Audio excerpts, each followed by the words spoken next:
Hi guys, recently for a very fancy dinner I made this beautiful monkfish tail and rainbow chard.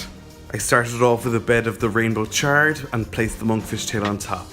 I added some steamed baby potatoes and then drizzled over some homemade hollandaise sauce that is a lot easier to make than you would think. I'll put a link to that video in the description below.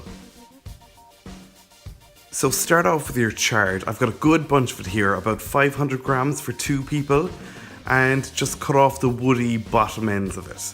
This might sound like an awful lot of greens, but they will leak out an awful lot of water, a bit like spinach. Just think of them as a kind of a hardier version of spinach that will keep its form. But it's a lot prettier than spinach. So many kids don't eat their greens, but it's really hard to imagine them still refusing when they see just how beautiful this is. So once they're all trimmed, go ahead and remove the stalks. These need to be chopped up and added to the pan first because they need more cooking than the leaves. So now add them to a bowl along with 3 cloves of garlic that are just very roughly sliced, and then set them aside until later.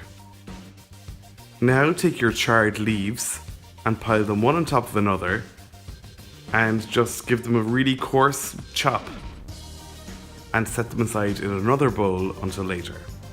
Then I made the hollandaise. The recipe's in the description below, but just make sure you put it sitting in a bowl of warm water. It'll be fine until you need it. I also have my steamer here with a few baby potatoes. They'll probably need about a half an hour over some boiling water. Now cook the chard in a large saucepan.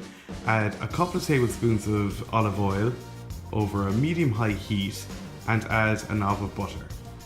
Once that starts to foam, add in your stalks and your garlic and stir for about 3 minutes.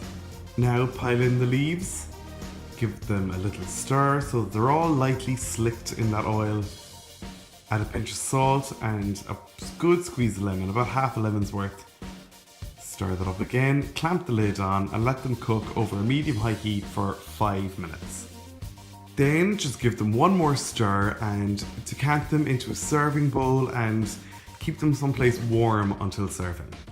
Now add another couple of tablespoons of olive oil to cook your fish.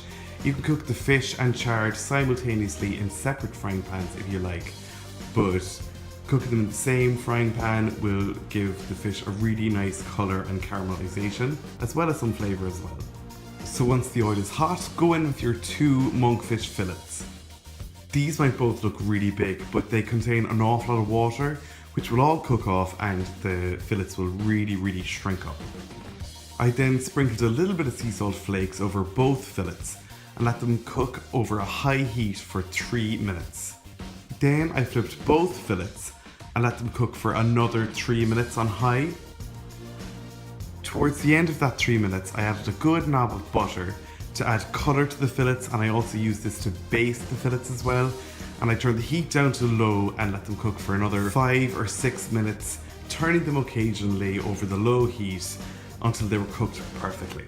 I sat each fillet on a bed of chard and added some steamed baby potatoes as well, because the rest of the dish is so rich. I thought the steamed potatoes would be nicer than chips or mash or roasties.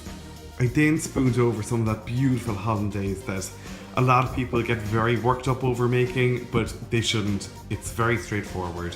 Check out the video in the description below.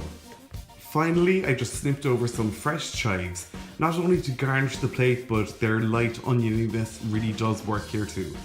Then I just tucked in and it was so delicious. If you've never had it before, monkfish has got a meaty kind of sweetness to it, but it's not oily, so it won't fight against a buttery hollandaise or a rich dressing or something like that. Thanks for watching, guys. If you liked this video, be sure to hit the like and subscribe buttons below and share with your friends on social media. You'll find all my social media accounts in the description below, as well as the link to that video on how to make the hollandaise sauce. And you'll also find the link to my blog where you'll find the full recipe at www.rookiecook.org.